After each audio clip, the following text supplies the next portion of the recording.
अस्मद्गुरुभ्यो नमः।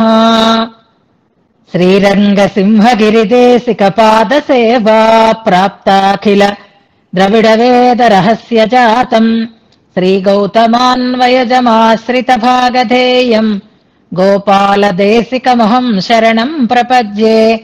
वाधूलान्वयसञ्जातमप्पलार्यतनूभवम् गोपालाचार्य सच्छात्रम् वन्दे वेङ्कटदेशिकम्। श्रीवात्स्य वरदाचार्य पौत्रम् तत्पदसंश्रयम् तातार्यतनयम् वन्दे रघुनाथाह्वयम् गुरुम्।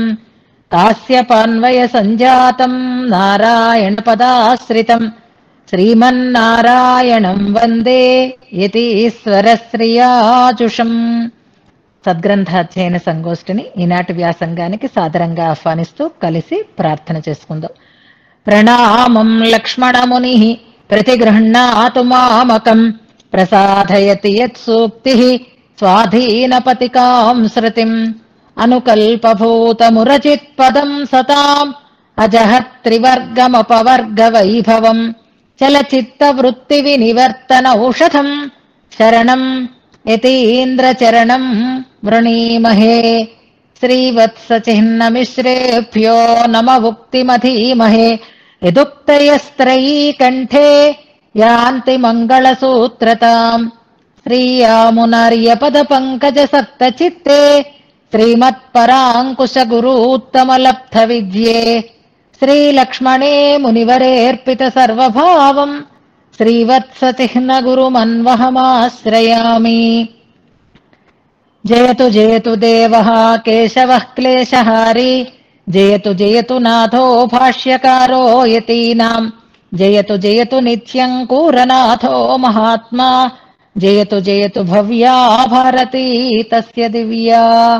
శ్రీమల్లక్ష్మణయోగినో నియమనం మూర్ధ్నా దధత్సాదరం శ్రీవత్సాంకగురుత్తమో గుణనిధిర్దేవాధిరాజస్తవం దివ్యం యం విరచయ్య దృష్టిమతులాన్ లేభే సయేషస్తవో జిహ్వాగ్రే మమ దోషగంధ విధురో నిత్యం సముజృంభతాం.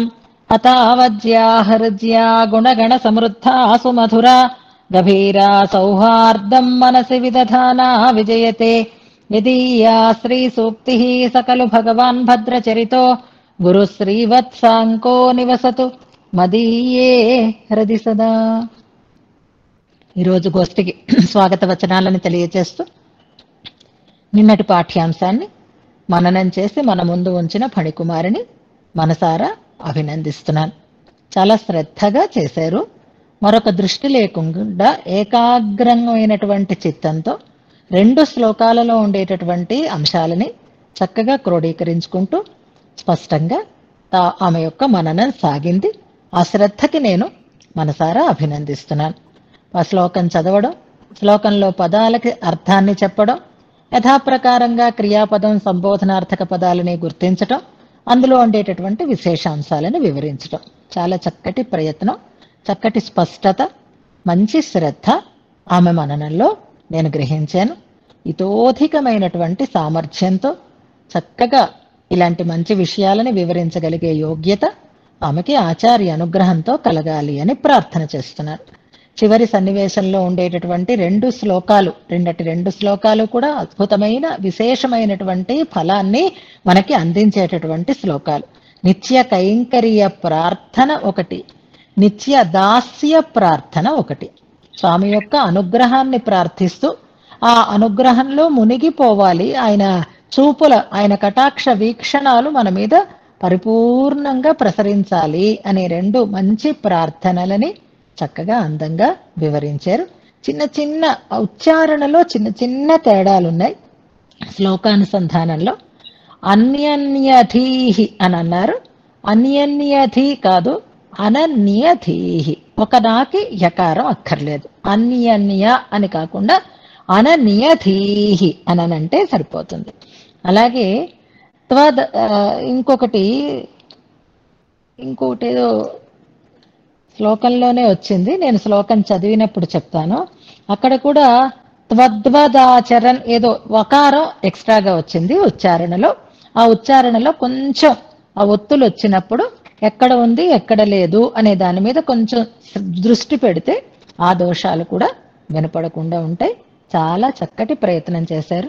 చాలా శ్రద్ధగా తాంబూల సమర్పణం చేసిన మిమ్మల్ని మనసారా అభినందిస్తూ ఆచార్య అనుగ్రహం పరిపూర్ణంగా ఉండాలి అని ప్రార్థిస్తూ ఈనాటి వ్యాసంగాన్ని మనం శ్లోకానుసంధానంతో ప్రారంభం చేసుకుందాం.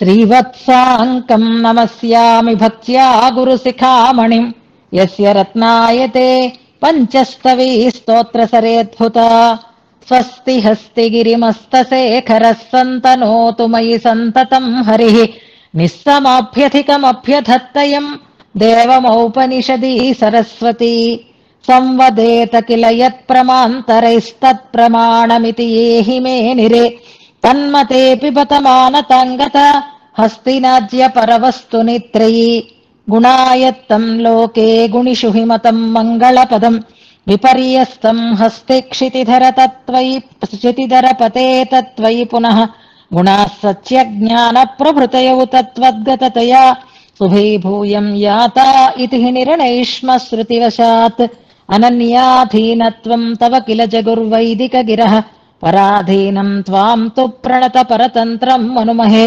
ఉపాలంభోయంభోః శ్రయతి బత సార్వజ్ఞమపి తే యతో దోషం భక్తేష్విహ వరద నైవా కలయసి పాణిపాదవదనే క్షణశబ్దైః అంబుజాన్యపది సన్వరదత్వం బాహుభిస్త్వతి విశాలతమాలానాంజనం కరిగిరేరసి శృంగం అంజనక్షితిభృతో యది నామోపత్యకా వరద హేమమయీ స్యాత్ తాదృశీ తవ విభాతి తు లక్ష్మీరాంబరీ బత విడంబిత విద్యుత్ పరభాగమియాద్రవేస్తమిశ్రా వరదాజ్యత్వయి తన్నిశామయామః గమితా తవ వక్త్రచిత్రభానోః పరభాగన్నను కౌంతలీతమిశ్రా ముఖమున్నసమాయతాక్షముద్యత్ స్మితదంతం రుచిరాధరన్నతభ్రు లసదం స విలంబికర్ణపాశం మయి తే నిశ్చలమస్తు హస్తినాథ పద్మాయాః ప్రణయరసాత్ సమాసజంత్యాః స్వం బాహుం సుబహుమతో భుజేన తేన కాన్నామాన్వభవదహో దశాంతదాత్వే కంఠస్థే కరిగిరినాథ కంబుకాంతః సౌందర్యామృతరసవాహవే గజస్యాత్ ఆవర్తస్తవ కిల పద్మనాభనాభిః తత్పద్మం వరద విభాతి కాంతిమయ్యాః లక్ష్మ్యాస్తే సకలవపుర్జుషోऽనుసద్మ యా దామోదర ఇతి నామదాతవాసీత్ తా దామా కిల కిణకారిణీ బభూవ తన్నూనం వదవళిత్రయచ్చలేన త్వన్మత్స్య ప్రథమ విభూషణీ బభూవ పద్యాస్వద్యాంగుళిషు వరద ప్రాంతతః కాంతి సింధోః వీచీ వీథీ విభవముభయేష్వంభసాల్లంభితాసు విందన్ ఇందుః ప్రతిఫలనజాం సంపదం కిం పదంతే ఛాయాచ్ఛద్మానఖ వితతితాల్లంభితః శుంభితః సన్ శంభోరంభోర్హముఖ సఖాసం సహాంకశ్చ శంకః కుర్వన్ సేవాం వరద వికలో వృత్తహీనః సువక్రః త్వత్పాదాబ్జే ప్రియమఖనఖచ్ఛద్మనాశ్రిత్య నిత్యం తద్వృత్తో భూత్సతు దశగుణం పుష్కలో నిష్కళంకః భజత్సు వాత్సల్యవసాత్ సముత్సుకః ప్రకామమత్రావతరేర్వరప్రద భవేశ్చ తేషాం సులభోదకిన్విదం యదంగదాంనానియతః పురారుదః నరసింహతనురగౌణీ సమసమయ సముద్భవశ్చ భక్తగిరః సంభే చ సంభవస్తేऽపి శునయతి పరేశతాం వరద త్వద్దాస్యమస్య హిమమస్వరస ప్రసక్తం తచ్చోరయన్నయమహం కిల చ స్ఖల ప్రాక్ త్వం మామకీన ఇతి మామభిమన్యసే స్మ అస్తి స సంసమయనస్తమిమం వివాదం భోగా ఇమే విధి శివాదిపదం చ కించ స్వాత్మానుభూతిరితి యా కిల ముక్తిరుక్త సర్వం తదూష జలజోషమహంజుషేయ అస్త్యద్రినాథ తవ దాస్య మహారసజ్ఞః తదపి కిమపి హంత దుర్వాసనా శత వివసతయా యదభ్యర్థయే తదతులదయ సార్వసర్వప్రద ప్రవితర వరద క్షమాంభోనిధే ప్రియమితర దధాపి వా యద్యథా వితరసి వరద ప్రభో త్వం హి మే తదనుభవనమేవ యుక్తం హి మే త్వయి నిహితభరోస్మి సోహం యతః యథాసి యావానసి యోసి యద్గుణః కరీస యాదృగ్విభవో యదింగితః తదా విధం త్వాహమభక్త దుర్గ్రహో ప్రపత్తివాచైవ నిరీక్షితుం వృణే అయే దయాళో వరద క్షమానిధే విశేషతో విశ్వజనీన విశ్వదా హితజ్ఞ సర్వజ్ఞ సమగ్ర శక్తికా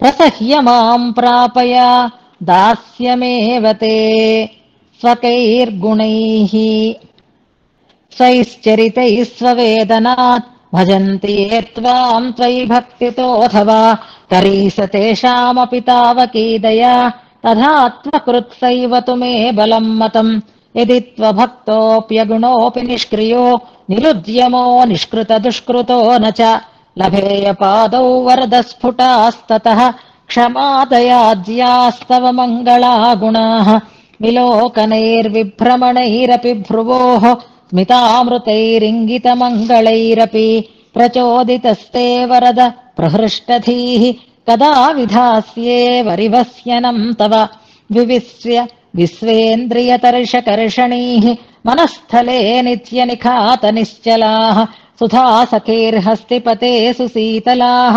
గిరస్రవస్యాశృణుయామ తావకీః అశేషదేశాఖిలకాలయోగినీషు అహం త్వవస్థాస్వఖిలాస్వన్ అనన్యథీః అశేషదాస్యైకరతిస్తవాచరన్ కరీశవర్తేయ సదా త్వదంతికే ఇమం జనం హంత కదాభిషేక్ష్యతి వదక్షిణద్యోర్వరదశ్రమాపః అకృత్రిమ ప్రేమరస ప్రవాహ చ విశ్రుత్వరీ వీక్షణ వీచి సంతతిః. ఇంతవరకు మనం అర్థంతో అనుసంధానం చేసుకున్నాం. కైంకర్య ప్రార్థన చేస్తున్నారు ఈ దశకంలో అని అనుకున్నాం. దానికి ప్రారంభం నుంచి ఉండేటటువంటి శ్లోకాలని మనం ఒక్కసారి వెనక్కి తీసుకుంటే నీ యందు నేను నిహిత భారుణను అయినాను అని 91వ శ్లోకం దగ్గర నుంచి ఒక్కసారి గమనించండి. నిహిత భరోస్మి సోహం యతః అని అక్కడ నాకు నువ్వు కష్టాన్ని ఇచ్చినా సుఖాన్ని ఇచ్చినా ప్రియాన్ని కలిగించిన హితాన్ని కలిగించిన అనుభవించటం తప్ప నాకు ఇంకొక రకమైనటువంటి యోగ్యత లేదు. కారణం నీ పట్ల నా భారాన్ని ఉంచేను కనుక అన్నారు అని అనుకున్నాం. అది నమః అనే పదం యొక్క అర్థాన్ని అంతకుముందు 3 శ్లోకాలలోనూ చెప్తూ శ్రీమతే నారాయణాయ నమః అన్నదాన్ని పూర్తి చేశారు అని మనం అనుసంధానం చేసుకున్నాం. తర్వాత శ్రీమతే నారాయణాయ అనే మాటని వివరణ చేస్తున్నారు అని అనుకుంటూ అందులో మనకి మొట్టమొదటి శ్లోకంలో నిన్ను నేను సాక్షాత్కరించుకోవాలి అని అనుకుంటున్నాను అన్నారు.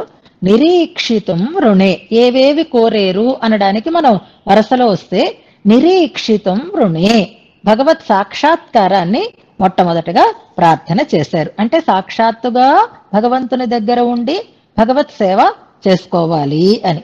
తర్వాతి శ్లోకంలో 93వ శ్లోకంలో నాకు నీ దాస్యాన్ని నువ్వే పొందించాలి అని దాస్య ప్రార్థనని చేశారు. ప్రాపయ దాస్యమేవ తే అని. ఇందులో మనం చెప్పుకున్నాము శ్రీమతే నారాయణాయ నమః అనే అనే ఉత్తరఖండార్థం అంతా ఆ శ్లోకంలో ఉంది అని మనం మళ్ళీ వివరణ చేసుకున్నాం. తర్వాతి శ్లోకంలో నాకు బలమేది అంటే నీ దయే, ఎవరికైనా నీ దయే బలం కాబట్టి నేను కూడా అదే విశ్వాసంతో ఉన్నాను అన్నారు. భగవంతుని దయని ప్రార్థన చేశారు. అలాగే స్వామి దయ చూపటానికి అది గొప్పతనం ఆయనకే కలిగిస్తుంది, తనకి కాదు అని తర్వాతి శ్లోకంలో చెప్పారు. తర్వాతి శ్లోకంలో కదా విధాస్యే అన్నారు. ఎలా నీ వరివస్యనం చేస్తాను, ఎప్పుడు నీ వరివస్యనం చేస్తానో కదా అని దాస్యం పట్ల తమకు ఉండేటటువంటి ఇష్టాన్ని ఉత్సుకతని వ్యక్తం చేశారు అని అనుకున్నాం. మొదట నిరీక్షితం వృణే అనేది చూడాలి అని అనుకోవడం, దాస్యం విధాస్యే అని సేవ చెయ్యాలి అనేటటువంటి ఉత్సాహాన్ని చూపించటం అని అనుకున్నాం. అలా స్వామి ఉత్సాహంగా సేవ చెయ్యాలి అంటే స్వామి యొక్క అనుగ్రహం కావాలి, ఏవేవి కావాలో ముందు చెప్పి తర్వాత 97వ శ్లోకంలో ప్రత్యేకించి స్వామి యొక్క వాగ్ వైభవాన్ని వినాలని కోరుకున్నారు. నాతో నువ్వు మాట్లాడాలి అన్నారు, నీ మాటని నేను వినాలి అని అన్నారు. సర్వవిధ బంధువు ఆయనే కనుక ఆత్మీయులతో సంభాషణ చేస్తే ఎంత ఆనందం కలుగుతుందో అటువంటి ఆనందాన్ని ప్రార్థించారు అని నిన్నను మనం నిన్నటి వరకు అనుకున్నాం. అక్కడ శ్లోకంలో చూడండి, సుధా సఖీ అని ఒక పదం ఉంది. సుధా సఖి అనే పదం మనకి శ్రీగుణరత్న కోశంలో కూడా ఒక శ్లోకంలో వస్తుంది. ఏమైనా మనం గుర్తించగలమా? చాలా రోజులే మనం అభ్యాసం చేసుకోవటం లేదు. ఇవాళ రిలాక్స్డ్ గా చక్కగా ఈ 2 శ్లోకాలు చెప్పుకొని పూర్తి చేసుకోబోతున్నాం కనుక ఒకసారి ఈ దాస్య ప్రార్థనని వెనక నుంచి ఒకసారి అభ్యాసం చేస్తూ వస్తున్నాం. ఇప్పుడు పదాలని గుర్తించే ఒక ప్రక్రియ మనకు ఉండేది కాబట్టి ఈ స్వామి మాటలని ఎన్నో విశేషణాలతో చెప్తూ సుధా సఖీ అన్నారు. అంటే అమృత తుల్యములు అని మనకి చెప్పారు. ఆ సుధా సఖి అనేటటువంటి పదం శ్రీగుణరత్న కోశంలో ఒక శ్లోకంలో వస్తుంది. శ్లోకం పేరు కూడా పెట్టాలి, రతిర్మతి సరస్వతి అనేటటువంటి శ్లోకం. అందులో చూడండి, సుధా సఖి యతో ముఖం చిచిలిషేత్ తవ భ్రూలత అని అందులో వస్తుంది. అక్కడ సుధాసఖి అన్న మాట సంబోధనాంతంగా వాడారు. సుధాసఖి అని అమృతము అమ్మవారు ఇద్దరు క్షీరసాగరంలోంచే పుట్టారు కాబట్టి అమృతానికి సఖి అని అన్నారు, సుధాసఖి అని సంబోధనగా వాడారు. గుడ్. రతిర్మతి సరస్వతి అన్న దాంట్లో సుధాసఖి అనే పదం మనకి కనిపిస్తుంది. ఇక్కడ సుధాసఖి అనేది సంబోధనాంతంగా కాదు, విశేషణంగా వాడుతున్నారు.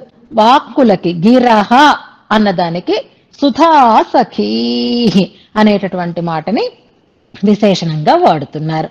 అలాగే నిరీక్షితం విధాస్యే, ఇందులో శృణుయామ ఎప్పుడు వింటానో కదా అన్నారు అని అనుకున్నాం. ఇప్పుడు తర్వాత 2 శ్లోకాలు మనకు ఫణికుమారి మననం చేసి వినిపించారు. సకల సర్వశేష సర్వకాల సర్వావస్థలయందు కూడా నీకు దాస్యం చేస్తూ నీ దగ్గరే వర్తేయ అన్నారు, నీ దగ్గరే ఉంటాను అన్నారు. ఇక్కడ ఈ దాస్య ప్రార్థనలో స్వామి కురత్తాళ్వాన్కి ఈ శరీర సంబంధం పోయిన తర్వాత అనేటటువంటి తేడా ఏమీ కనపడడం లేదు. ఈ శరీరమైనా స్వామి సేవకి ఉపయోగపడేది అయితే చాలు అని అనుకుంటున్నారు. అక్కడికి వెళ్ళినా ఇక్కడ ఉన్న తత్వం ఒకటే. ఇక్కడ ఉన్నది అర్చామూర్తి, అక్కడ ఉన్నది పరవాసుదేవుడు. పూర్ణమిదం పూర్ణమదః అంచేత ధర్మి ఎక్కడైనా ఒకడే, ఆయనకే సేవ చెయ్యాలి అని అనుకుంటున్నారు. ఇక ఆ సేవ ఎలాంటి సేవ అంటే భగవంతుడికి సేవించడము అంటే కళ్యాణ గుణ అనుభవం చెయ్యడం. తిరుప్పావై అంతా చెప్పిన తర్వాత గోదా అమ్మవారు మనకు చివరిలో ఏం చెప్తారు అంటే అది కూడారై వెల్లుం సీర్ అనే పాసురంలో అనుభవాన్ని చెప్తారు. అదే కళ్యాణ గుణానుభవం అని. ఆ కళ్యాణ గుణానుభవం పరిపూర్ణంగా చెయ్యాలి అంటే కళ్యాణ గుణ ప్రకాశం అధికంగా ఉండేది ఇక్కడే. ఎందుకంటే కొన్ని గుణాలు అక్కడ ప్రకాశించవు కనుక పరిపూర్ణంగా కళ్యాణ గుణానుభవం చెయ్యాలి అంటే కూడా దానికి ఇదే సరి అయినటువంటి ప్రదేశము అని అనుకుంటున్నారు. కాబట్టి ఇక్కడ శరీర సంబంధం ఉందా పోయిందా అనేటటువంటి స్థితి అక్కర్లేకుండా ఇక్కడే ఉండి లేదా అక్కడ ఉండి ఈ శరీర సంబంధం ఆటంకం అని భావించకుండా కైంకర్య ప్రార్థనని చేశారు ఆ శ్లోకంలో. అలా కైంకర్య ప్రార్థన చేసినటువంటి వారి విషయంలో స్వామి యొక్క అనుగ్రహం ఎలా ఉంటుంది అనడానికి స్వామి యొక్క వీక్షణ వీచి సంతతిలో తాము మునిగిపోవాలి, అభిషిక్తులు కావాలి అని కోరుకున్నారు. దాస్య సామ్రాజ్య పట్టాభిషేక ప్రార్థనని చేశారు అని అంటారు. ఇదే మనకి ఇంచుమించుగా ఫలం అన్నమాట. ఇదే మనకి దాస్య ప్రార్థనకి చివరి హద్దు అని అనుకోవాలి. కటాక్షామృత రసాస్వసేకత్తాలే అంటే కటాక్షామృత రసంతో నన్ను పూర్తిగా తడిపేయడం ద్వారా అడియేనై కైంకర్య సామ్రాజ్య అధిపతియాగా ఆక్కి నన్ను కైంకర్య సామ్రాజ్యాధిపతినిగా చేసి అరుళవేణుం అనుగ్రహించాలి అని నిన్నటి శ్లోకంలో ప్రార్థన చేశారు అని అనుకున్నాం. మనం దేవరాజాష్టకం కూడా చెప్పుకోబోతున్నాం. అందులో చివరి శ్లోకం నిన్న మనం చెప్పుకున్నటువంటి శ్లోకంలో కొన్ని పదాలు కామన్ గా ఉన్నాయి, మీరు గమనించారా? త్వదీక్షణ సుధా సింధు అని ఒక పదం ఉంది, అక్కడ చివరి శ్లోకంలో ఉంటుంది. ఇక్కడ వీక్షణం అని ఉంది. ఈ క్షణం అంటే కన్ను అని అర్థం, వీక్షణం అంటే చూపు అని చెప్పుకుందాం. ఇక్కడ వీక్షణ వీచి సంతతి అనడంలో అక్కడ త్వదీక్షణ సుధా సింధు దగ్గర తేడా ఎలా గుర్తించాలి అంటే, అక్కడ దృక్చల సింధు నేను ఒక శ్లోకం మనం చదువుకున్నాం కదా. అంటే స్వామి యొక్క అక్షులు అంటే స్వామి యొక్క నేత్రములు, అవి ఇక్కడ నదులుగా చెప్పబడ్డాయి. ఆ శ్లోకంలో అయితే సముద్రాలుగా చెప్పబడుతున్నాయి. ఆ సముద్రంలో ఉండేటటువంటి నీరు ప్రేమ అనేటటువంటి నీరు అని చెప్పారు. ఆ ప్రేమ పొంగితే అలలు ఎగిసి పడతాయి. ఆ ఎగిసినటువంటి అలలే చూపులనేటటువంటి అలలు, అవి పరంపరగా సాగుతున్నాయి. చక్కగా చెప్పారు ఫణికుమారి, వీకటాక్ష పరంపర అని. అలాగే వీక్షణ వీచి సంతతి అనడానికి త్వదీక్షణ సుధా సింధు వీచి విక్షేప సీకరై, అక్కడ వీచి అనే పదం ఉంది, ఇక్కడ వీచి అనే పదం మనకు కనిపిస్తోంది. వీచి అంటే తరంగము అని అర్థం, అలా అని అర్థం. అలాంటి అలలతో తనని పట్టాభిషిక్తుణ్ణి చెయ్యమని తన ప్రార్థనగా వెనుకటి శ్లోకంలో చేశారు. ఇప్పుడు ఇక చివరిలో మళ్ళీ అమ్మవారితో కూడి ఉన్నటువంటి స్వామిని భావన చేస్తున్నారు. మనకి ద్వయమంత్రం పూర్వఖండార్థం ఏ శ్లోకంలో తెలియబడింది?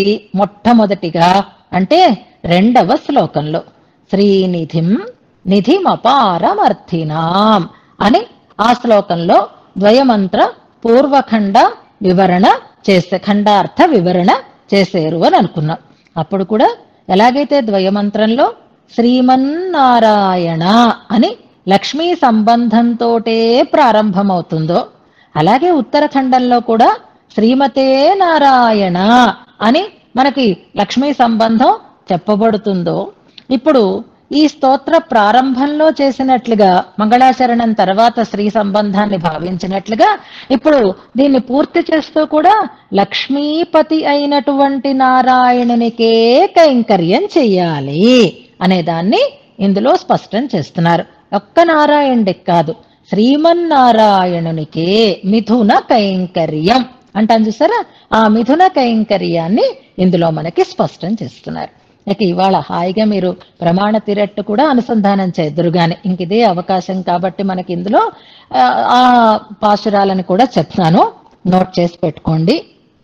முதல் తిరువందాదిలో 56వ పాశురం, முதல் తిరువందాదిలో 56వ పాశురం పేరే వర అనేటటువంటి పాశురం. అలాగే ఉపదేశరత్నమాలై అనేటటువంటి దివ్య ప్రబంధంలో 62వ పాశురం ఉయ్య నినై ఉండాగిల్ అనే ఆ పాశురం ప్రారంభమవుతుంది. ఉపదేశరత్నమాల 62వ పాశురం. అలాగే తిరువాయుమొழிలో 10వ పత్తు 8వ దశకం 10వ పాశురం ఉత్తేన్ ఉగందు పణిసేయిదు అనేటటువంటి పాశురం. తిరువాయుమొழிలో 10వ పత్తులో 8వ దశకంలో 10వ పాశురం ఉత్తేన్ ఉగందు. ఒకవేళ నేను నంబర్లు చేసిన పాశురం మొదలు కూడా మీకు అందుకే చెప్తున్నాను, ఉత్తేన్ ఉగందు పణిసేయిదు అనేటటువంటి పాశురం. అలాగే తిరువాయుమొழிలోనే 4వ దశకంలో 4వ పత్తులో 10వ దశకంలో 11వ పాశురం.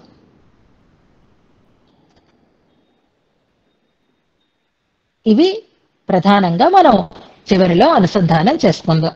ఇరామానుసనోత్తందాదిలో కూడా ఒక పాశురం ఉంది, కయ్యల్ కనియన్రా అనేటటువంటి పాశురం 104వ పాశురం. నోట్ చేసి పెట్టుకోండి. చివరి వరకు మనం ఇవాళ అర్థానుసంధానం తొందరగానే ముగించుకొని ఈ పాశురాలను కూడా అనుసంధానం చేసుకుందాం.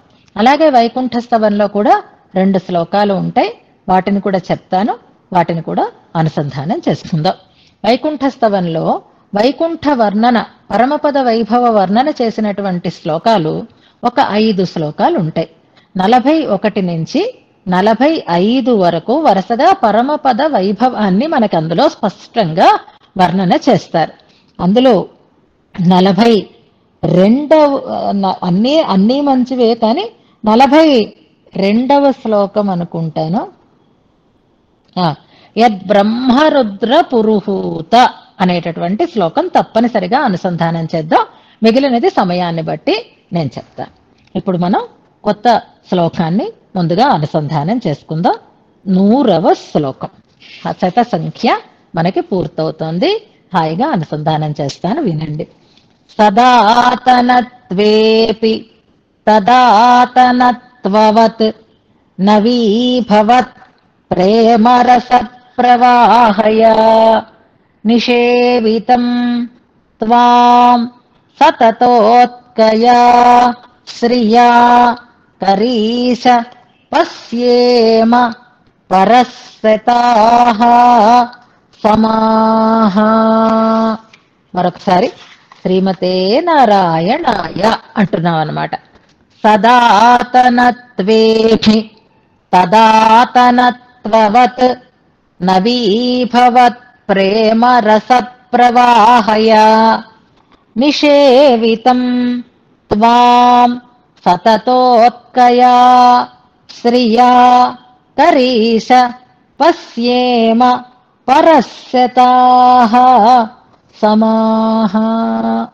ఇందులో క్రియాపదం పశ్యేమ అనేది క్రియాపదం. పశ్యేమ అంటే చూచెదముగాక అని అర్థం. నిరంతర భగవత్ దర్శన లాభాన్ని ఇందులో కోరుకుంటున్నారు. మళ్ళీ దర్శనం ఎందుకండి? వెనక ఒకసారి నిరీక్షితం వృణే అని అన్నారు కదా, మళ్ళీ పశ్యేమా అని ఎందుకు అంటున్నారు అనంటే ఇది చివరి హద్దు అన్నమాట. సదా పశ్యంతి అన్నారు. అసలు కూరత్తాళ్వాన్ ఏం కోరుకోవడం కోసం చేశారు అనంటే కనులని కోరుకోవడం, నేత్ర దృష్టిని కోసమే ఈ ప్రార్థన చేశారు. ఇప్పుడు ఈ పశ్యేమ అంటే సదా పశ్యంతి సూరయః అంటే కైంకర్యం చేస్తూనే, అది కూడా ఒక రకమైనటువంటి కైంకర్యమే. కైంకర్యాభిలాషతోటే భగవత్ సాక్షాత్కారాన్ని, భగవద్ దర్శనాన్ని భావిస్తారు. కాబట్టి ఇందులో పశ్యేమా అనడంలో కైంకర్యం చెయ్యడం కోసమే అని చెప్తారు. ఏతత్ సామగాయన్ ఆస్తే. ఇప్పుడు వేదాన్ని చదవండి అంటారు.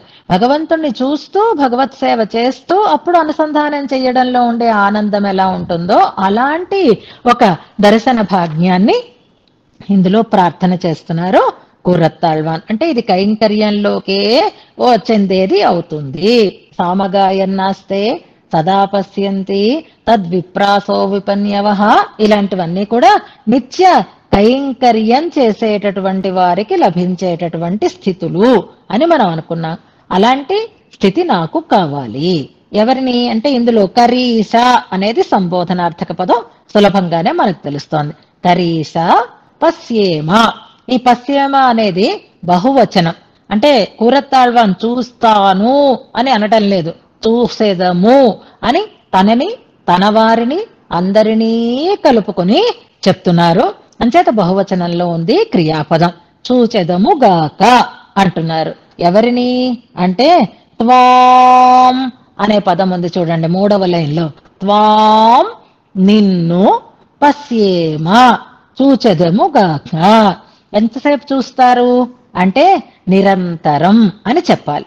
దానికి ఒక అందమైన పదాన్ని వాడుతున్నారు. పరస్సతాః సమాః. ఇంకా పరస్సతం సమాః అని కూడా పాఠం ఉంటుంది. మీ దగ్గర ఎలా ఉందో తెలియదు. పరస్సతాః సమాః అనేది కరెక్ట్. శతం అని కూడా ఉంది, పాఠాంతరం ఉంది కాబట్టి ఏమి మీరు దిద్దుకోకండి, పర్వాలేదు. శతాః అని ఉంటే ఇంకా పర్ఫెక్ట్ గా ఉంటుంది అనమాట. పరస్సతం సమాః అనున్నా ఉంచుకోండి, పర్వాలేదు. పరస్సతాః సమాః సమా 12 తత్రాహం అని వాల్మీకి ప్రయోగాన్ని మనం ఒక్కసారి గుర్తు చేసుకుంటే, సమాహ అంటే సంవత్సరములు అని అర్థం అన్నమాట. పరస్సతం సమాహ అంటే శతమును దాటిన అంటే అనేక వందలు అని అర్థం. 100 కంటే అధికమైన, ఇక్కడ అసంఖ్యాకములైన అని అర్థం. అంటే ఈ సంవత్సరం అని చెప్పారు కాబట్టి అది కాల సూచకమైనటువంటి పదం కాబట్టి పరశతం సమాహ అంటే వందలు వేల రోజులు నిన్ను చూడాలి అంటే నిరంతరం నిన్ను మేము చూచెదము గాక అంటున్నారు ఇందులో. ఇలాగే మనకి శ్రీగుణరత్న కోశంలో కూడా చివరి శ్లోకం ఒకసారి జ్ఞాపకం చేసుకుందాం. ఇక్కడ అమ్మవారి సంబంధాన్నే మనం చెప్తున్నారు కాబట్టి శ్రీగుణరత్న కోశంలో చివరి శ్లోకం శ్రీరంగే శరదశతం సహ సుహృద్వర్గేణ అని ఆ శ్లోకం ప్రారంభమవుతుంది.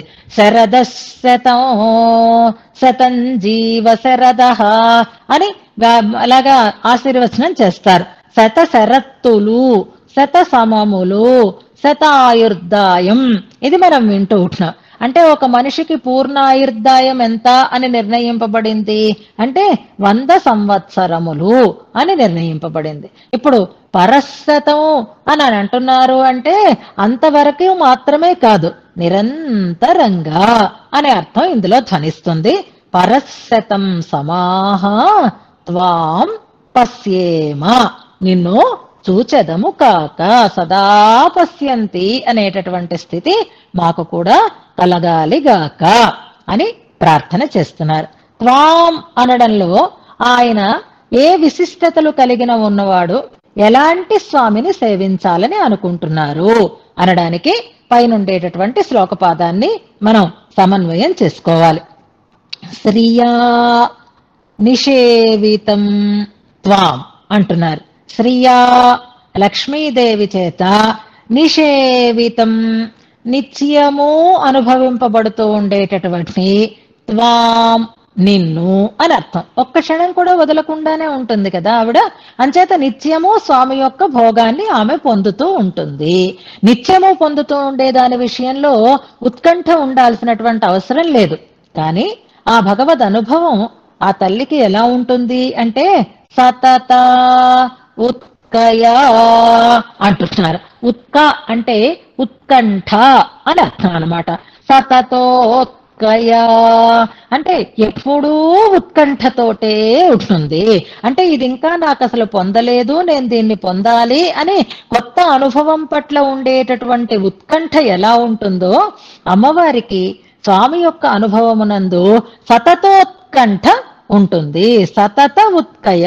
ఏదైనా ఒక దర్శనం కోసం మనం వెళుతున్నాం అనుకోండి, అదే నేను ఇంతవరకు ఎప్పుడూ చూడలేదు, నేను వస్తా అని బయలుదేరుతూ ఉంటారు. కొన్ని చోట్లయితే నేను చాలా సార్లు వెళ్ళానులేండి అని అనిపిస్తూ ఉంటుంది. అందులో తిరుపతి చాలా సార్లు వెళ్ళాను, కానీ తిరుపతి దగ్గర అనడానికి భయం, అమ్మో మళ్ళీ రావంటే ఏమిటో అని తిరుపతి దగ్గర మాత్రం నోరు కుట్టేసుకుంటారు. అలా కాకుండా మిగిలిన విషయాలు అయ్యేసరికల్లా అది చూశాను, కొత్త దానికి వెళదాం, ఇదేనా అన్నట్టు. నేను చూడలేదు అంటే ఉత్కంఠ వస్తుంది, నేను చూశాను అంటే ఓహో అనుభవం ఆనందం కలుగుతుంది. ఇప్పుడు అమ్మవారికి స్వామివారితో కలిసి ఉండేటటువంటి స్థితి ఎలా ఉంటుంది అంటే ఎప్పుడూ కలిసే ఉంటుంది. ఆవిడ ఎప్పుడూ స్వామినే చూస్తూ ఉంటుంది, ఎప్పుడూ స్వామి యొక్క అనుభవాన్ని పొందుతూనే ఉంటుంది. కొత్త కాదు ఆమెకి భగవద్ అనుభవం అనేది. అయినా ఆ అనుభవం ఎలా సాగుతుంది అంటే సతతోత్కంఠిత అయి ఉంటుంది. ఆమె ఎప్పుడూ కొత్తగానే ఆ అనుభవం తనకి లభిస్తోందా అన్నట్లుగా దాని పట్ల ఉత్కంఠని కలిగి ఉండేటటువంటి స్థితిలో ఉంటుంది. ఇది మనకు అర్థమైన దేంట్లో చెప్పుకోవాలి అంటే ఎన్నిసార్లు మననం చేసినా మళ్ళీ మననానికి సిద్ధపడ్డప్పుడు మనకు ఉండేటటువంటి టెన్షన్ కానీ గాబరా కానీ ఇది కానీ ఎలా ఉంటుందో అని అనుకోవాలి. అది ఇంతకు ముందు చేయలేదా అంటే చేసాం, కానీ ప్రతిసారి ఆ అనుభవం ఉంటుంది.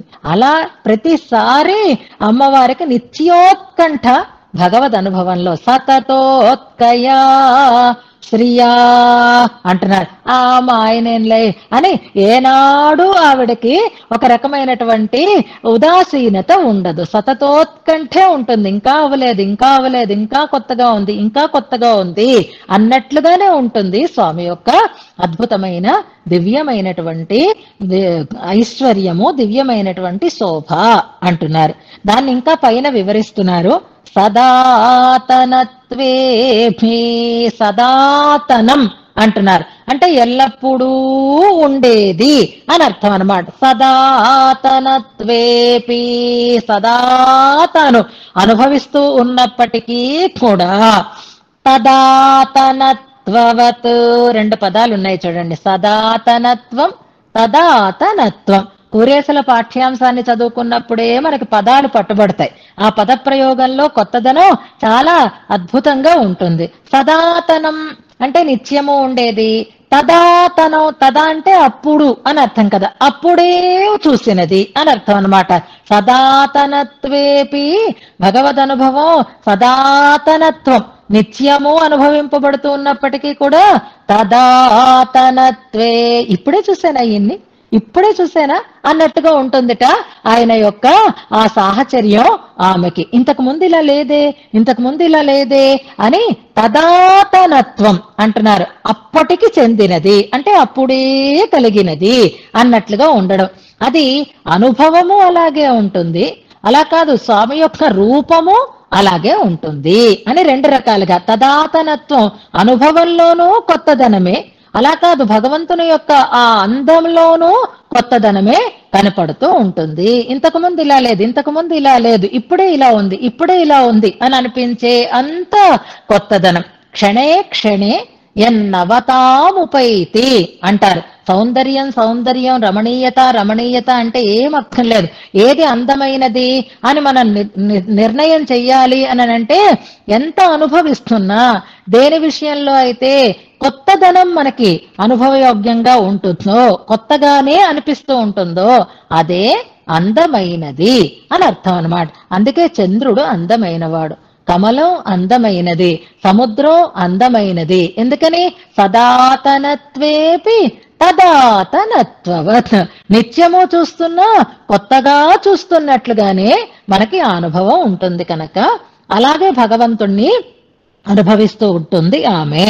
అలా కొత్తగా ఆ అనుభవం కలుగుతున్నప్పుడు ఆయన పట్ల, ఆ వైభవం పట్ల ప్రేమ కూడా స్వామి పట్ల అలాగే అతిశయిస్తూ ఉంటుంది ఆమెకి.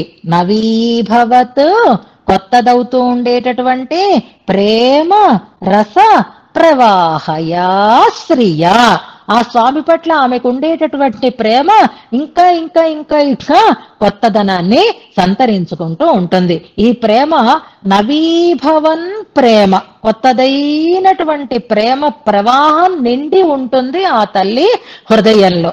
అలాంటి ప్రేమ రస ప్రవాహము కలిగినటువంటి శ్రియా, శ్రీదేవితో సతతోత్కయా శ్రియా, సతతోత్క ఎప్పుడూ ఉత్కంఠతో కూడి ఉన్నటువంటి శ్రియ, నిషేవితం నిత్యము సేవింపబడుతూ ఉండేటటువంటి త్వాం నిన్ను, కరీష ఓ కరిగిరినాథ, పరశతాహ సమాహ, పరశతాహ శతాధికములైనటువంటి సంవత్సరములు పశ్యేమ చూచెదముగాక అంటున్నారు ఇందులో. ఈ అలా చూడడానికి తగినటువంటి స్థితి ఎవరిని అంటే శ్రీమన్నారాయణుడిని. ఆ శ్రీదేవి ఆయనతో ఎలా ఉంది అంటే విడిచే ప్రసక్తే లేదు, విడవడానికి తగినటువంటి అవసరమూ లేదు. అయినా ఎక్కడ విడిచిపోతానో అని విడవలేని తన ప్రేమని స్వామి పట్ల వ్యక్తం చేస్తూ ఉండేటటువంటి తల్లి అంటున్నారు. ఇందులో భగవద్ అనుభవంలో నిత్య నూతనత్వాన్ని అనుభవిస్తూ ఉండేటటువంటి అమ్మవారి వైభవం చెప్పబడుతోంది. ఇలాగే ఆళ్వందార్ స్తోత్రంలో ఒక శ్లోకం ఉంటుంది చూడండి, దీనికి దానికి ఉండేటటువంటి కంపారిజన్. మీరు ఇలాంటివి ఎప్పుడు అలవాటు చేసుకుంటారో, ఎలా దీన్ని ప్రతిపాదన చేసుకుంటారో నాకు తెలియదు, కానీ చాలా ఇష్టంగా అనిపిస్తుంది నాకు. మనకు ఒక 4 స్తోత్రాలే వచ్చు అనుకోండి, ఓ ముకుందమాలు వచ్చు, ఓ ఆళ్వందార్ వచ్చు, శ్రీగుణరత్న కోసం వచ్చు, ఇప్పుడు పంచస్తవాలు మనం చదువుకుంటున్నాం. వీటిలలో మనకొచ్చినటువంటి బాగా అలవాటులో ఉండేటటువంటి అనుసంధానంలో ఉండే అర్థాలని కొత్తగా చదువుకుంటున్న వాటితో సమన్వయం చేసుకోగలిగేటట్లుగా ఉండాలి. ఇక్కడ కొత్తగా కనిపిస్తున్న వాడెవరు? మిథునంలో పరమాత్మ. అనుభవిస్తున్నది ఎవరు? అమ్మవారు. ఆ అనుభవం ఆమెకు ఎలా ఉంది? నూతనత్వాన్నే కలిగిస్తోంది, రమణీయంగానే ఉంది, ఉత్కంఠతోటే ఉంది, ప్రేమతోటే నిండి ఉంది.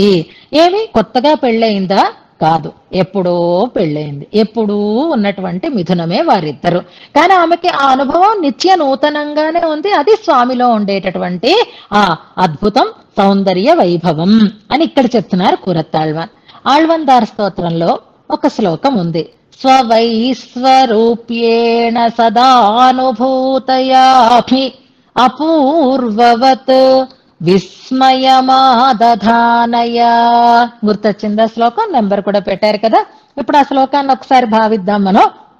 స్వవైస్వరూప్యేణ సదానుభూతయాపి, విశ్వరూపకుడు స్వామి అంటే తన అన్ని సహస్ర బాహువులు సహస్ర నేత్రములు అన్నట్లుగా తన విశ్వరూపంతో ఆయన సదానుభూతయ ఎప్పుడూ అమ్మవారిని అనుభవిస్తున్నప్పటికీ కూడా అపూర్వవత్, ఇంతకు ముందు అసలు ఆమెని తాను చూడనే లేదు అని అనిపించేటట్లుగా, ఆ అనుభవం అపూర్వము అని అనిపించేటట్లుగా విస్మయం ఆదధానయ అంటారు. అమ్మవారి అనుభవం స్వామికి అలాగా అపూర్వంగా అనిపించేది అని అందులో చెప్తారు.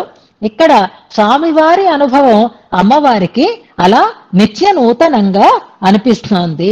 అపూర్వవత్, నిషేవితమే, నిత్యము ఉపభోగ్యంగానే ఉంది, అయినా అపూర్వంగానే అనిపిస్తుంది. కాబట్టి సతతోత్కయా నవీభవత్ అన్న పదం అపూర్వవత్ అనడానికి మనం సమన్వయం చేసుకుంటే అపూర్వవత్ విస్మయమాదధానయా తయా సహాసీనం అని తర్వాత వస్తుంది. ఆ శ్లోకాన్ని ఈ శ్లోకాన్ని మనం కంపేర్ చేసుకుంటే భగవంతునికి అమ్మ అనుభవంలో ఉండేటటువంటి అపూర్వత, అమ్మవారికి స్వామి అనుభవంలో ఉండేటటువంటి అపూర్వత. అందుకే అద్భుతమైనటువంటి మిథునం అది. ఒకరు లేక ఒకరు లేరు, ఒకరి అనుభవం ఒకరికి అంతరస్యంగా ఉంటుంది అని ఈ రెండింటినీ మనం ఒక చోట చేర్చుకొని భావన చేసుకోవచ్చు. అలాంటి ఆ శ్రీదేవితో కూడి ఉన్నటువంటి నిన్ను సదా పశ్యేమ, నిరంతరము మేము సేవించాలి అని అంటున్నారు. ఇందులో నిత్య కైంకర్య భాగ్యం భగవత్ సంబంధంతో సాక్షాత్తుగా పొందాలి అని ఇందులో తమ ప్రార్థనని పరిపూర్ణం చేస్తున్నారు కూరత్తాళ్వాన్. ఇప్పుడు మనం శ్లోకాన్ని ఒకసారి మళ్ళీ అనుసంధానం చేసుకుందాం. సదాతనత్వేభి తదాతనత్వవత్ నవీభవత్ ప్రేమ రస ప్రవాహయ. ఇక్కడ అపూర్వవత్ అనేటటువంటి మాటని తదాతనత్వ అనే పదానికి మనం సమన్వయం చేసుకుంటే సరిగ్గా సరిపోతుంది. తదాతనం అంటే అప్పుడే కలిగినది అని అర్థం, అపూర్వం అంటే ఇంతకు ముందు లేనిది అని అర్థం. అక్కడ అపూర్వం అన్నారు, ఇక్కడ తదాతనం అనే ప్రయోగాన్ని వేసినారు. నవీభవత్ ప్రేమ రస ప్రవాహయ, నిషేవితం నిత్యము సేవింపబడుతున్నా అని అర్థం. త్వాం సతతోత్కయా శ్రియా కరీష పశ్యేమ పరస్సతాః సమాహ. బాగుంది, ఎంత అద్భుతంగా ఉంది, ఎంత హాయిగా ఉంది. లక్ష్మీనారాయణ మిథున నిత్య దర్శనం చేస్తూ నిత్య కైంకర్యం చేసుకోవడంలో ఎంతటి ఆనందం ఉంది. హాయిగా అద్భుతమైనటువంటి లాభాన్ని ప్రార్థిస్తున్నారు కూరత్తాళ్వాన్. అయిపోయింది కదా ప్రార్థన, ఏం పర్వాలేదు, ఇంకా నిశ్చింతగా ఉందాం అని అనిపించలేదు కూరత్తాళ్వానికి. మనకైతే అమ్మయ్య పంచస్తవాలు అయిపోయినాయమ్మా, ఇంకేం బెంగలేదు, ఇంకా టెన్షన్ లేదు అని మనం అనుకుంటున్నాం. కానీ ప్రార్థించేశాను కదా, దాస్య ప్రార్థన అయిపోయింది కదా, ఇంకే నిశ్చింతగా ఉందాం అని అనిపించట్లేదు. ఎందుకని? నేను అడిగాను కానీ నాకు అది లభిస్తుందా, నాకు అది దొరుకుతుందా, నేను దాన్ని పొందుతానా అని ఒక శంక కలిగింది. పొందుతాను అని ఒక నిశ్చయం కూడా తర్వాత కలుగుతుంది. అందుకే ఇంకా 101, 102 శ్లోకాలు మనకు వచ్చాయి. లేకపోతే 100 తోటి కైంకర్య ప్రార్థనతోటి పూర్తయిపోతుంది. శ్రీమతే నారాయణాయ, లక్ష్మీ సహితుడైనటువంటి స్వామినే సేవించాలి అనేటటువంటి దాంతో పూర్తి చెయ్యాలి. కానీ మన స్వరూపాన్ని చూసుకుంటే అది లభించదు అని నిరాశ కలుగుతుంది. స్వామి వైభవాన్ని చూస్తే దాన్ని మనం పొందగలము అనేటటువంటి ఆశ కలుగుతుంది. ఒక పక్క విశ్వాసము, ఒక పక్క సందేహము. ఈ రెండు మన మనస్సుని అలా డోలాయమానంగా చేస్తూ ఉంటాయి. సందేహం దేనికి అంటే, నేను ఇలాంటి వాడిని కదా, నాకేం అర్హత లేదు కదా, నేను అడిగాను కానీ నాకు వస్తుందా అని సందేహం కలుగుతుంది. ఎందుకు రాదు, ఆయన మనలాంటి వాళ్ళని రక్షించేవాడే కదా అని ఆయన పట్ల మనకి విశ్వాసం కలిగితే తప్పకుండా అది లభిస్తుంది అనేటటువంటి ఒక నిశ్చయం కలుగుతుంది. సందేహం కలగడానికి కారణం ఏమిటో ఈ శ్లోకంలో ప్రారంభం చేస్తున్నారు. శంకాపూర్వక సమాధానం అంటారు. ఇప్పుడు ఎందుకు శంక కలుగుతోంది కూరతాళ్వానికి అంటే, సమాహితై సాధు సనందనాదిభిః సుదుర్లభం భక్తజనైరదుర్లభం అచించ్యం అత్యద్భుతం అప్రతర్కణం వరప్రదా త్వత్పదం ఆప్నుయాం కథం అంటున్నారు. వరద, వరప్రద అనేది ఇందులో సంబోధన. ఆప్నుయాం అనేది క్రియాపదం. ఆప్నుయాం అంటే పొందుతాను అని అర్థం అన్నమాట. కథం ఆప్నుయాం అంటే ఎలా పొందగలను అని ఒక శంకని వ్యక్తం చేస్తున్నారు. ఆ శంక కలుగుతోందనమాట. ఆప్నుయాం పొందుదును, కథమాప్నుయాన్ ఎలా పొందుతాను అని అనుకుంటున్నారు. అయ్యో, అందరూ కంచికి వెళుతున్నారు, నాకు వెళ్ళాలనే ఉంది, ఇంతమందితో కలిసి హాయిగా అద్భుతమైనటువంటి భాగవత సేవ చేసుకోవాలనే ఉంది, కానీ ఎలా వెళతాను అనుకున్నారు. ఎందుకంటే ఈ ముసలిదాన్ని, ఈ నడవలేను, నా బ్యాగ్ నేను పట్టుకోలేను, నాకు ఇంకో సహకారం ఉంటే కాని కదరదు, ఎవ్వరూ రావడానికి సిద్ధంగా లేరు, నేను ఒక్కదాన్ని ఎలా వెళ్ళగలను అని అనిపిస్తుందా అనిపించదా? విజయలక్ష్మి గారి అమ్మగారికి అయితే అనిపించదు, ఎందుకంటే వాళ్ళ అమ్మాయి పక్కనే ఉండి తీసుకుని వెళతారు కాబట్టి. కానీ అలా ఎస్కార్ట్ ఎవరు లేకపోతే ఎవరిని వీరిని వారిని బతిమాలుకున్నా మాకవదు మాకవదు మాకవదు అని అంటూ ఉంటే నేను ఎలా పొందుతాను, నేను ఎలా పొందుతాను అనే ఒక ఆవేదన కలుగుతుంది కదా. అలాంటి ఆవేదన అని అనుకోండి. ఇప్పుడు ఈ గుర్రతాళ్వానికి కూడా ఒక దూర ప్రయాణం ఉంది. ఎక్కడికి వెళ్ళాలి అంటే ఈ కంచికే మనం ఎన్ని పాటలు పడుతున్నాం, మరి ఆ కథ కంచికి రావాలి అంటే ఆ కంచికి వెళ్ళాలి, పరమపదానికి చేరుకోవాలి. ఆ పరమపదం అందరికీ దుర్లభమా సుదుర్లభమా అంటే అది ఎవరికి దుర్లభము ఎవరికి అదుర్లభము అనే దాన్ని చెప్తూ, మరి నేను ఏ కోటిలోకి చేరిన వాడినో నాకు అర్థం కావటం లేదు, అలాంటి నీ పరమపదాన్ని కథం ఆప్నుయాం ఎలా పొందుతానయ్యా స్వామి అని తన మనస్సులో ఉండేటటువంటి ఒక దిగులుని, ఒక ఆశంకని, ఒక సంశయాన్ని ఇందులో అద్భుతంగా వ్యక్తం చేస్తున్నారు. అందుకే భగవంతుణ్ణి మనం ప్రార్థించటము సమంజసమే, కానీ ఫలితం మనం పొందే వరకు కూడా మనకి ఆ ఫలితం లభించాలి లభించాలి, అయ్యో లభిస్తుందా లభించదా లభిస్తుందా లభించదా అనేటటువంటి ఒక ఆర్తి మనలో ఉండాలన్నమాట. అందుకే ఇక్కడ చూడండి, వరప్రద అని పిలుస్తూ ఆఖరి పాదంలో పదం నీ పదమును, ఇక్కడ పదం అంటే తద్విష్ణోః పరమం పదం అని మనకి చెప్తారు కదా. వైకుంఠస్తవంలో పరమపదాన్ని గురించిన శ్లోకాలు ఉన్నాయని అనుకున్నాం కదా, 5 శ్లోకాలు.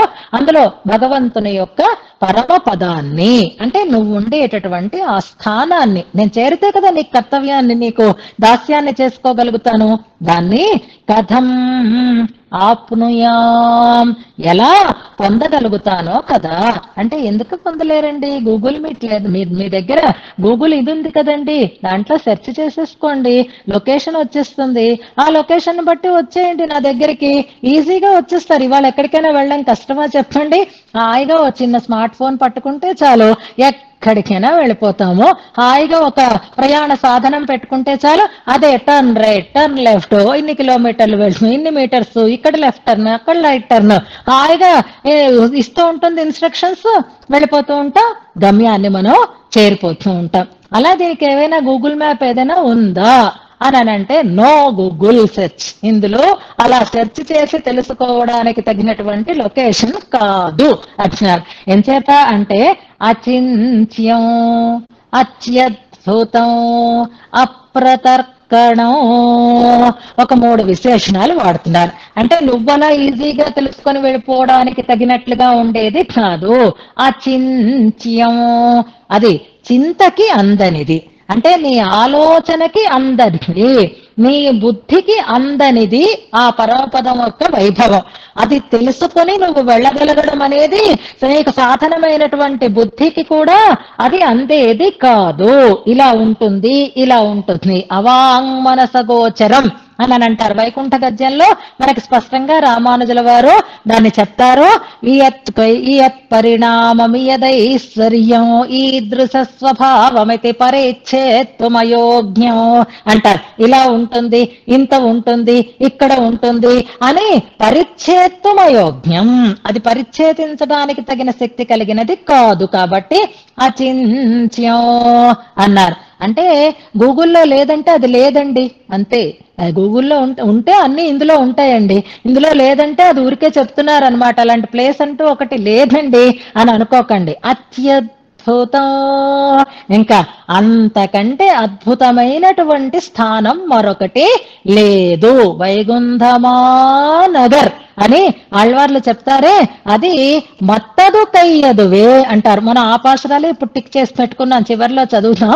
మీచిన్ని వైగుంధమానగర్ మత్తదు కయ్యదువే అని స్పష్టంగా చెప్పారు. కాబట్టి అక్కడికి వెళితే తిరిగి రావు. మిగిలిన గూగుల్ మీట్ లో సెర్చ్ చేసుకుని వెళ్ళిన వాటికి అన్నిటికీ తిరిగి వచ్చేస్తాం. కానీ వైగుంధమా నగర్ ఎలాంటిది అంటే మళ్ళీ రిటర్న్ రూట్ లేదు. మనకి వెనక తిరిగి వచ్చేటటువంటి మార్గం దానికి ఉండనే ఉండదు. వెళ్లే మార్గం ఒక్కటే ఉంటుంది అక్కడికి. కనుక మీడ్చిన్ని వైగుంధమానగర్ అంటారు. వైకుంఠము కయ్యిలంగు నెల్లిక్కని అని అంటారు. కరతలామలకగా ఆ వైకుంఠ ధామం మనకి కనిపిస్తుంది, గూగుల్ సెర్చ్ లో కనపడదు. కానీ ఎలా కనిపిస్తుందో దానికి మార్గం ఏమిటో మనకి చెప్తారు. కానీ చూడగలిగిన వాళ్ళు చూస్తారు. కానీ అత్యద్భుతం, ఇంకా అప్రతర్కణం మరొక మాట వేస్తున్నారు. అంటే ఎన్ని వాడినా ఆ వైకుంఠ వైభవం చాలదనమాట చెప్పడానికి. అచింత్యం అన్నారండి. మేమేమి అలా ఒకే బుద్ధితో చూడం, మాకు కొంచెం లాజిక్ ఎక్కువ. మేము చాలా లాజికల్ గా థింక్ చేస్తాం. కొంతమంది చాలా తెలివైన వాళ్ళు ఉంటారు. వాళ్ళందరికీ ఎవరైనా ఏదైనా ఒక మాట చెప్పారనుకోండి, దాన్ని వెంటనే నమ్మాలన్న బుద్ధి ఉండదు. సాదాగా వాళ్ళు నమ్మరు, వాళ్ళ లాజిక్ వాళ్ళు పెట్టుకుంటారు. ఇలా అన్నారంటే బహుశా అలా అయి ఉంటుంది. అలా వాళ్ళ బుద్ధి ఉండబట్టి ఇలా చేస్తున్నారు అని పెద్ద చిన్న కూడా లేకుండా మన తెలివితేటలతోటి వాళ్ళని శంకించడమో లేకపోతే వాళ్ళని దూషించడమో చేస్తూ ఉంటాం. ఎందుకని అంటే ఎందుకేంటండి ఇలా అన్నారు కదా, బహుశా ఇదే ఆవిడ ఉద్దేశం అయి ఉంటుంది. ఇలా చేశారు కదా, బహుశా ఇదే వాళ్ళ ఉద్దేశం అయి ఉంటుంది అని ఏవో లాజిక్లు పెట్టుకుంటూ ఉంటారు కదా. అదే తర్కం అంటారు. అంతకు మించి ఇంకేమీ లేదు. లాజికల్ గా ఆలోచించండి అంటే తర్కం అన్నమాట. ఇది ఇలా ఉంటే కాబట్టి ఇది వైకుంఠం అవ్వచ్చు, ఇక్కడ ఇలా చెప్పారు కాబట్టి అదే వైకుంఠం అవ్వచ్చు అని తర్కంతో నిర్ణయించి చేసుకోవాలి అంటే మాత్రం అది సాధ్యం కాదు. అప్రతర్కణం అంటున్నారు. తర్కానికి అందదు, ఊహకి అనుమానానికి అందదు, బుద్ధికి అందదు. అత్యద్భుతమైనది, అవాంగ్మనసగోచరమైనది. దానితో అంత ఆశ్చర్యకరమైనటువంటి స్థానం మరొకటి లేదు. కథం ఆపునుయాం అన్నారు. అంటే లేదండి, ఇంతకు ముందు వెళ్ళిన వాళ్ళు ఉన్నారండి అన్నారట కూరత్తాళ్వాన్తో. వెళ్ళని వాళ్ళు ఉన్నారండి అన్నారట కూరత్తాళ్వాన్. ఎవరు వెళ్ళిన వాళ్ళు, ఎవరు వెళ్ళని వాళ్ళు అంటే చెప్తున్నారు. సమాహితై సాధు సనందనాదిభిః. ఇదే పకి 42వ శ్లోకంలో వైకుంఠస్థమంలో కూడా చెప్తున్నారు. సమాహితై, సమాహితులు వాళ్ళు అంటే నిత్య తపస్సంపన్నులు వాళ్ళు, నిత్య సమాధిలో భగవంతుని యొక్క యోగాన్ని పొంది ఉండేటటువంటి వాళ్ళు, సమాధి నిష్ఠ కలిగినటువంటి వాళ్ళు, చాంచల్యం కలిగిన వాళ్ళు కాదు, సమాహితులై ఉన్నటువంటి వారు, భగవత్ తత్వ దర్శనంలో స్థిరమైనటువంటి బుద్ధిని కలిగి ఉన్నటువంటి వారు ఎవరు? సనందనాదిభిః సాధు సనందనాదిభిః. ఇంతకు ముందు చెప్పుకున్నాం మనం, సనక సనందనాదులకి కూడా ఇంతవరకు మోక్షం లభించలేదు. వాళ్ళు ఇంకా ప్రయత్నాల్లోనే ఉన్నారు, ఇంకా నిత్య దర్శనం చేస్తున్నారు, తపస్సు చేస్తున్నారు, సమాధి నిష్ట కలిగి ఉన్నారు. అయినా ముక్తి అయితే వాళ్ళకి ఇంకా కలగలేదు. ముక్తి కలిగిన వాడు కదా వెళ్ళి వైకుంఠంలో నిత్య సేవా భాగ్యాన్ని పొందుతారు. సమాహితై, ఏం తక్కువ వాళ్ళండి, మహామహులండి, దాటలేకపోయారండి. వసుధారకు వెళ్ళడం అంటే ఎంత ఆషామాషి పని కాదు. మొన్న ఝాన్సీ వెళ్ళొచ్చాను అని చెప్తే నాకే అనిపించింది, నేను ఇంత దగ్గర వరకు వెళ్ళొచ్చేసాను, కానీ అది వెళ్ళడం కూడా చాలా కష్టం. ఇక్కడే ఇలా ఉంటే ఇక అక్కడ ఆ పరమపద ఎలా వెళ్ళగలుగుతాం మనం? సాధు సనందనాదిభిః, సనక సనందనాదులు అని మనం వింటూ ఉంటాం. వాళ్ళ నలుగురు అని మనం చెప్పుకున్నాం. వాళ్ళ పేర్లు కూడా ఇంతకు ముందు మనం చెప్పుకున్నాం. వైకుంఠస్థవం చెప్పుకున్నప్పుడు కూడా మనం చెప్పుకున్నాం. సనకుడు సనందనుడు మనకి తెలిసిపోతుంది. ఇంకో ఇద్దరి పేర్లు గుర్తున్నాయో లేదో, లేకపోతే నేను చివరిలో చెప్తాను. ఎవరికైనా గుర్తుంటే గుర్తు చేసుకోండి ఈలోగా. వాళ్ళు నలుగురు పేర్లు మనం అక్కడ చెప్పుకున్నాం. సనకుడు, సనందనుడు, సనక సనందనాదిభిః అన్నారు. ఇక్కడ ఇంకా సనందనుడి పేరు ఒక్కటే చెప్పారు. సనక సనందనాదులు అని వ్యవహారంలో మనకి ఉంటూ ఉంటాయి. ఒక పేరు వచ్చింది, మరొక పేరు సనత్ కుమారుడు అని, 3 పేర్లు వచ్చాయి. ఇంకా ఒక పేరు రావాలి, నేను వెయిట్ చేస్తాను, ఏం పర్వాలేదు. ఈలోగా మనకి పాఠ్యాంశం అవుతూ ఉంటుంది. అది సనత్ సుజాతుడు అని ఒక చోటు ఉంటుంది. కానీ మనం చెప్పుకున్నది సనకుడు, సనందనుడు, సనాతనుడు అనేది మనకి స్పష్టమైనటువంటి లిస్ట్ లో ఉంటుంది. వచ్చాయి మొత్తం సనకుడు, సనందనుడు, సనాతనుడు, సనత్కుమారుడు అని ఆ నలుగురు పేర్లు ప్రసిద్ధంగా మనకి వినిపిస్తూ ఉంటాయి. సనత్ సుజాతుడు అని ఒక్కొక్క చోట కనిపిస్తూ ఉంటుంది, కానీ ఇది ప్రామాణికమని మనం ఆ వైకుంఠస్థవం చెప్పుకున్నప్పుడు ఈ నలుగురు పేర్లని మనం లిస్ట్ అవుట్ చేసుకున్నాం. అలాంటి వాళ్ళు వాళ్ళ ప్రయత్నంతో పరమాత్మని పొందుదాము అని అనుకుంటున్నందుకు వాళ్ళ ప్రయత్నంతో సాధ్యం కాదు కాబట్టి ఇంకా వాళ్ళు దాన్ని పొందలేకపోతున్నారు అని అర్థం అన్నమాట. సమాహితై సాధు సనందనాదిభిః సుదుర్లభం, దుర్లభమైనది, సుతరాము దుర్లభమైనది అని అనుకోవాలి. అంటే ఇక్కడ సనందనాదులని ఎందుకు చెప్తున్నారు అంటే స్వప్రయత్న సాధ్యం కాదు అని చెప్పడం కోసం చెప్తున్నారు. మనం మన సాధనలతో పరమాత్మని, ఆ స్థానాన్ని పొందడం అంటే సాధ్యమైనది కాదు. అలాంటి వాళ్ళు ఎంత ప్రయత్నం చేసినా సమయం పడుతూనే ఉంటుంది. అలాంటి వాళ్ళకి అది సుదుర్లభం, దొరికేది కాదు. అలా వెళుతూ ఉంటారు, వస్తూ ఉంటారు, వెళుతూ ఉంటారు, వస్తూ ఉంటారు.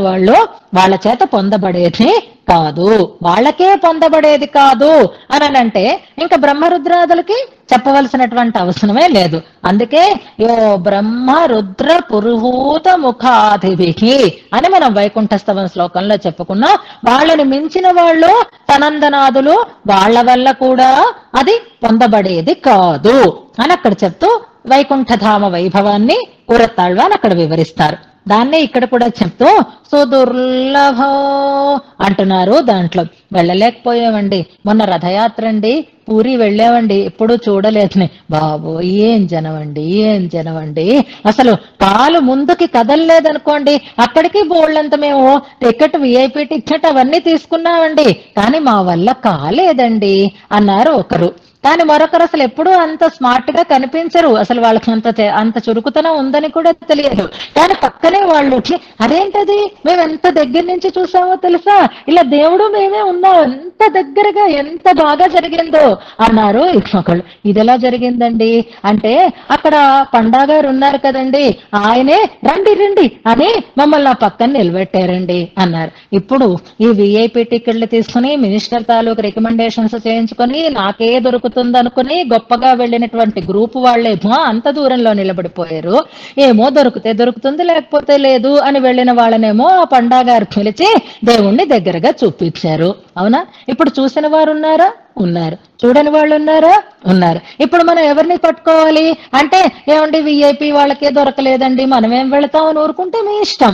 ఏమో భగవద్ అనుగ్రహం ఉంటే చూడగలుగుతాం అనుకుంటే అది ఎంత దుర్లభం కాదో అది సులభం అని అనిపిస్తుంది. మరి భగవంతుడి ఆ పరమపదం ఎవరికి సులభం అవుతుందిట అంటే చూడండి, భక్త జనై అదుర్లభం, భక్తజనులకైతే అదుర్లభం, దొరకదన్న మాటే లేదు. నిరంతరమైనటువంటి భక్తి కలిగిన వారైతే అయోధ్యలో ఉండే గడ్డిపాజ కూడా అక్కడ ఉంది, హాయిగా సాంతానిక లోకాలలో హాయిగా ఉంది. అది మనని చూసి నవ్వుతూ ఉంటుంది, ఎవర్రా మీరు ఇంకా భూలోకంలోనే ఉన్నారా అని అడుగుతోందా లేదా? భక్తజనై అదుర్లభో, భక్తజనులైనటువంటి వారికి మాత్రం అది దుర్లభము అని అనుకోవలసినటువంటి అవకాశమే లేదు.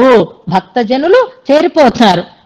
మరి సనక సనందనాథులు కూడా భక్తజనులే కదండి. ఇక్కడ జాగ్రత్తగా గమనించండి, మళ్ళీ మీకు సందేహం కలుగుతుంది. నేను పద్మావతితో మంచి డౌట్ అడిగారు కదా, అలాగా ఆలోచన చేస్తూ ఉంటేనే సందేహాలు వస్తాయి. సందేహాలు వచ్చాయి అంటేనే మీరు దాని గురించి ఆలోచిస్తున్నారు అని అర్థం.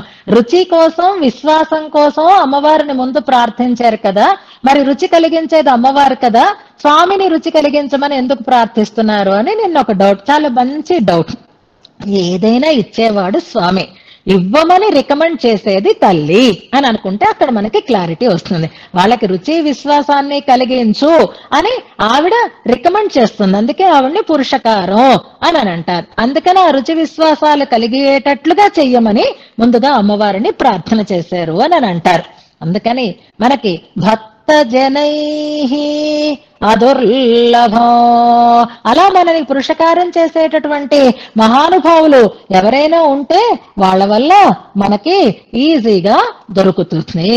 నంబువార్పది వైకుంఠం ఎక్కడ విన్నాం మనం రోజు చదువుకొని మంచిగా చదువుకునే నిత్యానుసంధానంలో ఉండేటటువంటి పాసురమే ఇది. నంబువార్పది వైకుంఠం కాణ్మినే అంటారు. ఎక్కడ?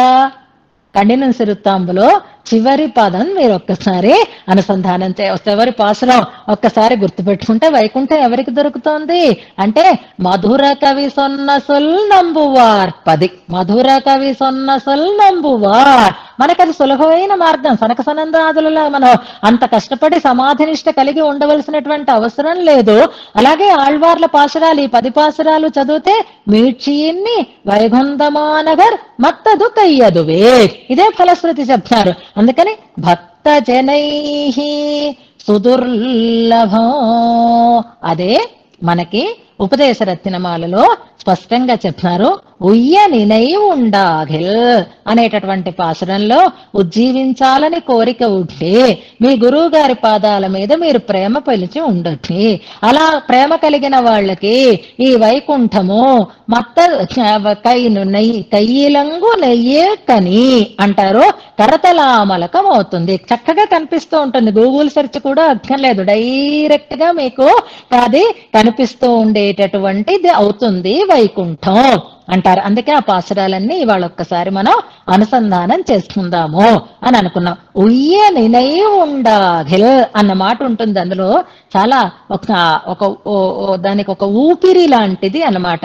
మనకి పరమభక్తి కలగడం ఎంత అసాధ్యమో అలాగే ఉజ్జీవించాలనేటటువంటి కోరిక కలగడం కూడా అలాంటిదే. పరమభక్తిలాగా అది దుర్లభం అన్నమాట. భగవంతుడు దూరమైతే ఒక్క క్షణం కూడా ఉండలేని స్థితిని కదా పరమభక్తి అని అంటారు.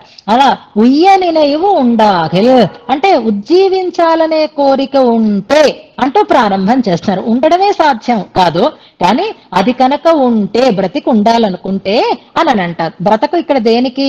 ఆత్మకి బ్రతుకు. ఆత్మ బ్రతుకు అంటే ఎలా ఉండాలి అంటే ఆచార్యుల మీద పరిపూర్ణమైనటువంటి విశ్వాసాన్ని పెట్టి ఉండండి చాలు, పరమపదం మీకు అతి సులభంగా దొరుకుతుంది అంటారు. ఆ విశ్వాసం, ఆ ప్రేమ ఉంటే ఆచార్యుల విషయంలో మనం దోషానుసంధానం చెయ్యం. వాళ్ళు మన పట్ల ఈ తప్పు చేశారు, ఆ తప్పు చేశారు అని వాళ్ళని మనం ఎత్తి చూపేటటువంటి స్థితి ఎప్పుడూ ఉండదు. ఆచార్యులు ఎప్పుడూ క్షేమాన్ని కోరేవారే అవుతున్నారు. ఆచార్యుల మాట ఎప్పుడూ మన మంచిని కోరేదే అవుతుంది. కానీ మన మనస్సులో ఉయ్యనినైవు ఉండాలి. అది ఉంటే వాళ్ళ మాట మనకి అనుకూలంగా అనిపిస్తుంది. అది లేకపోతే వాళ్ళు ఏం మాట్లాడినా అది మనకి ప్రతికూలంగా అన్నట్టుగానే అనిపిస్తుంది. ఇప్పుడు చూడండి, మనం రాజకీయ నాయకుల ఆరోపణలన్నీ చూసుకుంటున్నాం, ఒకరి మీద ఒకరు, ఒకరి మీద ఒకరు. వాళ్ళు ఈ మీడియా ప్రచారం ఎలా చేస్తారు అంటే, వాళ్ళు మాట్లాడిన మాటని ముందు తీసేస్తారు, వెనక తీసేస్తారు, వివాదాస్పదమైనటువంటి అంశాన్ని మాత్రమే పట్టుకుంటున్నారు, దాన్ని హైలైట్ చేస్తూ ఉంటారు. చూడండి, వీళ్ళు ఇలా అన్నారు, వీళ్ళు మన అవమానించారు, వీళ్ళకి అంతమందిలో మనని అలా అవమానించచ్చా అని, ఏదో కొంప ములిగిపోయింది అని, గురువు గారు మనని ఎంతో దూషణ చేసేసారు అన్న భావనే మన బుర్రలోకి వస్తుంది. నన్ను ఇంత అవమానిస్తారా, నన్ను అంత అవమానిస్తారా, ఇంతమందిలో అవమానిస్తారా, ఇలా అంటారా అని అంటూ ఆ మాటల్ని మాత్రమే అటు ఇటు కట్ చేసి, ఎడిట్ చేసి, హైలైట్ చేసి చెడ్డ చేయడానికి ప్రయత్నం చేస్తారు. అలాంటి వాళ్ళని చూసి అయ్యో అనుకోవాలి. ఎందుకంటే మంచిని అలా మంచి తలకెక్కలేదు. మంచి చెప్పినప్పుడు అసలు ఆ మాట అన్నారు అన్న స్పృహ కూడా లేకుండా ఉంటారు. అయ్యో మన మంచికి చెప్పారు, మనని ప్రశంసించారు, మనని గుర్తు చేసుకున్నారు, మన గురించి మంగళాశాసనం చేశారు అనే మాటలు అసలు ఏమి పట్టించుకోరు. చదువుకోండి అని చెప్తున్నారు, పుస్తకాలు ఉంచుకోండి అని చెప్తున్నారు, ఈ మాటలేమీ అక్కర్లేదు. కానీ అక్కర్లేని ఓ మాట పట్టుకుంటారు, దాని ముందు వెనకలు తీసేస్తారు, తీసేసి ఇలా చేశారు, అలా చేశారు, ఇలా అన్నారు, అలా అన్నారు అని అంటూ ఏదో పెద్ద ప్రమాదం గురువు గారి వల్ల మనకు వచ్చి పడింది అనేటటువంటి భావనలు కూడా మనలో కలుగుతూ ఉంటాయి. మన పెద్దల్ని కూడా మనకి ఎంతమంది అలాగా అపార్థాలు చేసుకుంటున్నారో మనం చూస్తూనే ఉన్నాం కదా. అది ఉయ్యని నైవు కాదు. ఎప్పుడైనా మన మీద మంచి ఉంటేనే మన గురించి ఒక విమర్శ వస్తుంది. ఆ విమర్శని మంచిగా మనం తీసుకోగలిగిన నాడు బాగుపడతాం. మంచిగా తీసుకోకపోతే అది మనకు ఉయ్యని నైవు లేదు అని అర్థం. అలాంటి ప్రేమ గురువు మీద ఉండాలి అని చెప్తారు. అసలు ఆ పాశురాన్ని మనం చివరిలో అనుసంధానం చేసుకుందాం. అప్పుడు మీకు వైకుంఠము పరమపదము తైలంగు నెల్లిక్కని అని అకరతలామలకం అవుతుంది అని అందులో చాలా స్పష్టంగా మనకి తెలియచేస్తున్నారు. అంచేత భక్త జనై అదుర్లభం పత్తుడయడియవర్కెళియవన్ పిరరుగళొక్కరియ విత్తగన్ అన్నదే ఇక్కడ పరమపదం. భక్తులకైతే సులభము.